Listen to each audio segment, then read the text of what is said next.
Struggling to earn 3 stars at Town Hall 16? Well, these are the 5 best attack strategies you can use to 3-star any base. Kicking us off at number 5 is the Root Rider Smash. Despite the K-Catapult being added, this is still a very powerful army where we want to start off with the Royal Champion Charge. The goal here for the Royal Champion is to set up funneling for our Root Rider push, so we're able to use her defense targeting to clear plenty of defenses to allow the Root Riders to go in the right direction. We do want to make sure that we are cycling our invisibility spells every 10 seconds, where we want to use the effect of both the spell and the Spirit Fox in order to get the best funnel possible from this beginning stage. Don't be afraid though to put an invisibility over a defense in order to quickly funnel since you have the Electro Boots, but once all of your invisibility spells have expired, you can then recall her back into your army. This is where then you can cut off the funnel with the Archer Queen. Usually having the giant arrow is really good since you're also able to activate Invis Towers, but then you also have the Root Riders, the Valkyries, and the remaining heroes alongside your Ice Golems and balloons to scout for seeking air mines and protect even further. You also have the troop launcher to provide additional balloons and support as you go deeper into the base of the Root Riders. The Dragon Duke can be used to help funnel out defenses on the back end, while the Warden can help in terms of his Eternal Tome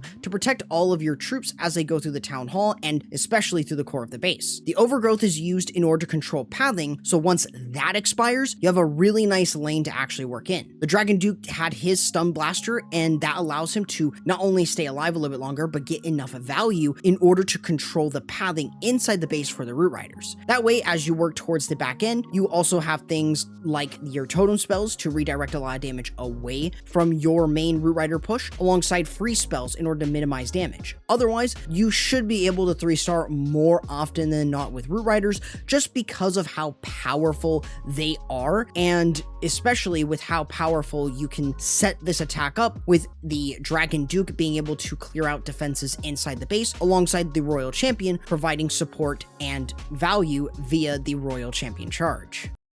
As for number 4, we have none other than the Mass Clone Throwers. This is a very strong and simple strategy to follow, especially at Town Hall 16. We want to start this off with the Grand Warden. Normally, I will always recommend that you use this going in towards the defensive CC. You want to clear the defensive CC with the Firemites so you don't have to worry about Ice Golems or anything in particular distracting your throwers and the rest of your troops. So as your Warden is kind of walking, clearing defenses, you just want to be very patient. You do not want to quickly place in your clones or expect them to go in a certain direction. You need to be very patient. That way, once you know where most of them are going, you can start to clone them and then overlap these clones up to the Town Hall or up to the CC. That way, you're able to then use a rage spell and power any of them up near the CC to clear plenty of defenses and value, while you can then lure the Warden over with your throwers. You do want to cut off the funnel though, since you are using the log launcher.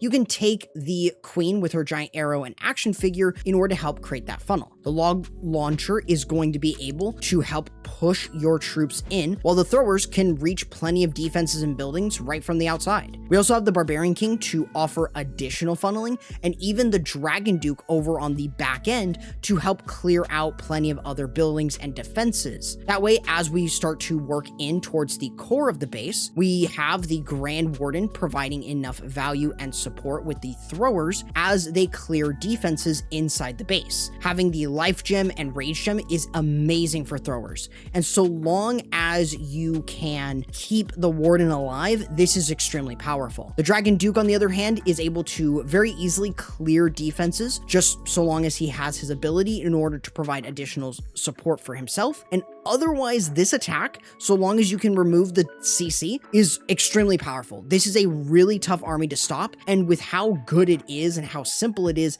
this is definitely a strategy that I heavily recommend that you try if you want a simple yet powerful thrower army.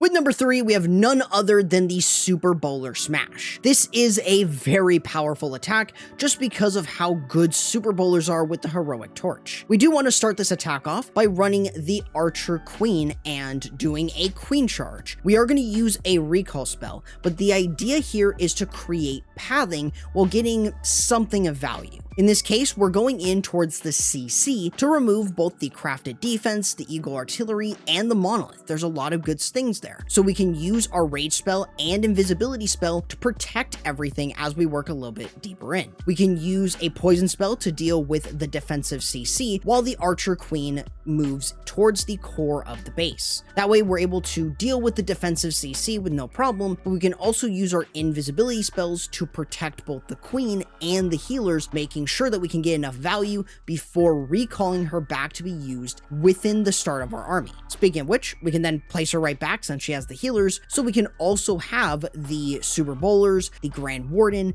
and everything else work in. We also have the Barbarian King, which is going to be used specifically to set up funneling for our Super Bowlers. This way we can actually move into the base without any issues, and the Super Bowlers can stay roughly in the core. That way we have the Grand Warden, a few balloons, and obviously the Sky Wagon to work in. We do want to make sure though that we're using the Dragon Duke to also provide additional funneling, while we use the Eternal Tome and the Heroic Torch to get the Super Bowlers in. You do want to make sure though that as they work in, you use a Rage spell to power up their damage, and if you have any leftover Invisibility spells, it's great to use on them or the Archer Queen. Otherwise, as long as you have a really nice push going, you should be able to smash through the entire core of the base with the Super Bowlers, and any other Rage spells that you have, you can use with them to power them up even further. Obviously, you have the Dragon Duke with his Stun Blaster to get a little bit of value and minimize a lot of damage, and you also have a Revive, which mainly you would use on the Dragon Duke, but in this case, the Archer Queen could use it quite well, especially since she has the Monolith Arrow, which still offers at least 5% more damage, which is always great. Otherwise, so long as you can get a really good funnel and clear through the entire core of the base, you should be able to smash through bases easily with Super Bowlers. As for number 2, we have none other than the Dragon Riders. These guys are very powerful, and so long as you can set up a good funnel, they can be incredibly hard to stop.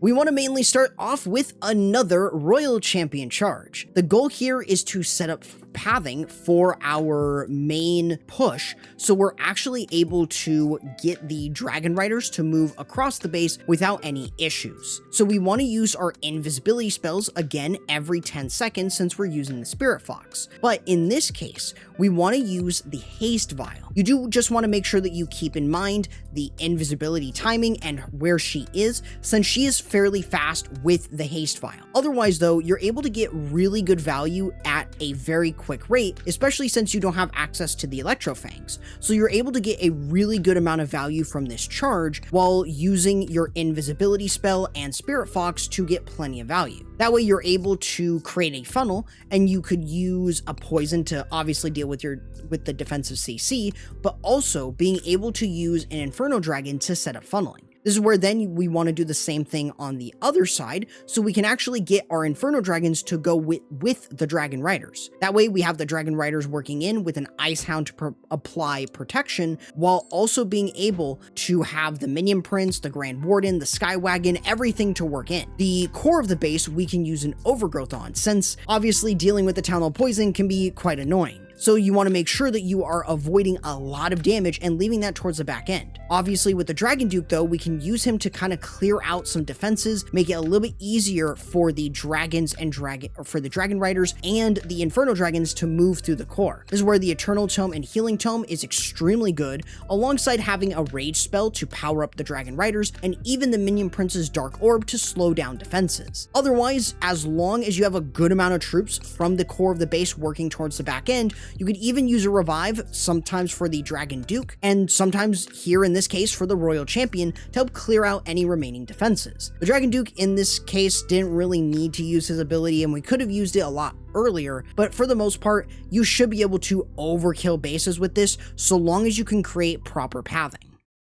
Finally, at number 1 is none other than Hydra, which in this case, we're using it to clear all 4 air defenses, and we can even use the Lava Loon puppet. But we do want to start off with the Dragon Duke, who has his rocket backpack to snipe down 2 air defenses while setting up funneling on one side. The Queen's going to do the same thing, remove 2 air defenses, and in this case, she's using the healer puppets to prevent luring out the CC, but is also setting up funneling on the other side. This is where we have the dragons, the dragon riders, and even an ice hound to provide tanking early on while we have our heroes actually start to work in. We can use spells like freeze to minimize damage alongside totem spells to redirect a lot of that damage away. But we also have an overgrowth spell that we're going to use over the town hall. Since we're not using the eternal tome in this case, we don't have a way to actually deal with the town hall poison. So using the healing tome and the lava loon puppet, it allows us to have a lot of tanking. We can use a rage spell to get everything moving through and past that while we have all the dragons, the dragon riders, even the lava loon puppets doing something. And in this case, we can use our second overgrowth just over the town hall. The other areas are not really that big of an issue, and using your totem and free spells to minimize a lot of damage protects a large chunk of your troops. You can even revive your Dragon Duke in order to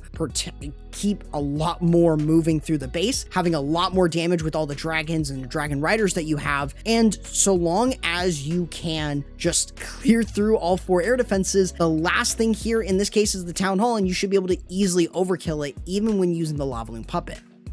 And hopefully this helps you in finding the right strategy for you to 3-star any base here at Town Hall 16. But if you did want a recap of the easiest Hydra army that you'll ever use, I recommend checking out this video right here, but YouTube says you might prefer this one instead.